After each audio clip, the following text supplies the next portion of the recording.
এই যে রমজান মাস সামনে আসে দেখে নিয়েন, বহু ব্যবসায়ী তাহাজ্জুদ পড়বে, তারাবিও পড়বে, মসজিদে গিয়ে ফটর ফটর করা শুরু করবে, লাইট নাই কেন, এসি নাই কেন, ফ্যান চলে না কেন, বড় বড় কথা। সারা বছর তো মসজিদ আসে নাই, তারাবি নামাজে আসবে।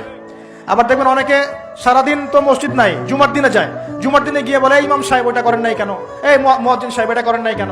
আছে না এমন লোক? এই শ্রেণী মানুষ আছে দেখবেন, এরাই ফটর ফটর বেশি করে রমজান মাসে। রমজান মাসে দেখবেন নামাজে তারাবিও পড়বে, মাপেও কম দিবে। এরকম লোক আছে না? মাপে যারা কম দেয়, এই পাপের কারণে সমাজের মধ্যে দুর্ভিক্ষ নেমে আসে। আমাদের অর্থনৈতিক অবস্থা এমন জায়গায় দাঁড়িয়ে আছে না, দুর্ভিক্ষ যদি চলে আসে অবাক হওয়ার কিছু নাই।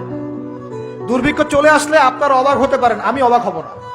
এমন একটা জায়গায় দাঁড়িয়ে আছে, এমন একটা জায়গায় দাঁড়িয়ে। এবং রমজান, এই রমজান মাসে এমনি তো দ্রব্যের দাম বেড়ে যায়, এবার যার কি হবে আল্লাহ ভালো জানে।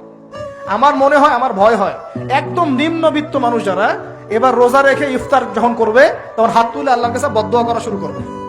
এটা আমার ভয় হয়। এবার অপেক্ষা করেন, দেখতে থাকেন সামনে কি হয়। প্রতিটা পণ্যের দাম অলরেডি বাড়া শুরু হয়ে গেছে। কিছু কিছু বৈশ্বিক কারণ আছে, এগুলোর কারণে যেমন বাড়ছে, আবার কিছু কিছু আমাদের নিজস্ব মানব সৃষ্ট কারণ আছে, এই কারণেও বাড়ছে। মানব সৃষ্ট কারণগুলো বুঝতে হলে আপনাকে বেসিক কিছু অর্থনীতি বুঝতে হবে। এটা পড়াশোনা করেন, দেখবেন আমি গত লেকচারে বলেছিলাম। আল্লাহ রাব্বুল আলামিন আমাদের সবাইকে হালাল খাওয়ার তৌফিক দান করুন। সমাধান কি তাহলে? সমাধান হচ্ছে অপচয় কমাতে হবে। 5টা খেজুরে ইফতার হয়ে গেলে 6 নম্বর খেজুর দান করে দেন। 6 নম্বর খেজুর দান করে দেন, সদকাগুলো বেশি বেশি বাড়িয়ে দেন। এই যে মানুষগুলো খেতে পারবে না, ওদের ঘরে ঘরে গিয়ে ইফতারগুলো পৌঁছে দেন, মাসের বাজার করে দেন। যাদের সামর্থ্য আছে, জাকাত ফরজ হয়েছে, জাকাতগুলো দিয়ে দেন। আল্লাহ পাক তৌফিক দান করুন। দুর্নীতি বন্ধ করেন, কালো টাকা বন্ধ করেন। কত টাকা পাচার হয়ে গেল বিদেশে, সেগুলো কে ফিরিয়ে নিয়ে আসবে? এ দায়িত্ব কার?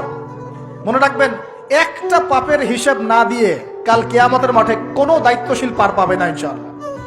কোনো দায়িত্বশীল না। না, এই যে আমি লেকচার দিচ্ছি না, আল্লাহ পাক আমাকেও দাঁড় করাবেন।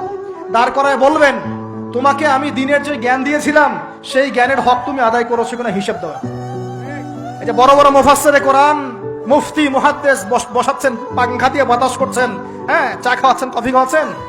এক একজনকে আল্লাহ পাক দাঁড় করাবেন, বলবেন, কোরআন সুন্নাহর যে আমানত দিয়েছিলাম, সে আমানতের সাথে কতটুকু তুমি হক আদায় করেছো, হিসাব না দিয়ে পার পাবে না তুমি। ফাইজলামি মনে করেছেন নাকি দিনকে? ঠিক একই ভাবে সমাজের, রাষ্ট্রের দায়িত্ব আল্লাহ পাক যাদেরকে দিয়েছেন, এক একজন ব্যক্তিকে আল্লাহ পাক দাঁড় করাবেন। দাঁড় করে জিজ্ঞাসা করবেন, কোন কোন জনগণের কোন কোন হক তুমি নষ্ট করেছো, কার কার হক দিয়েছো, কার কার দাও নাই, সবার সামনে হিসাব দাও, তারপর জান্নাতে যেতে পারবে। এত সহজ না।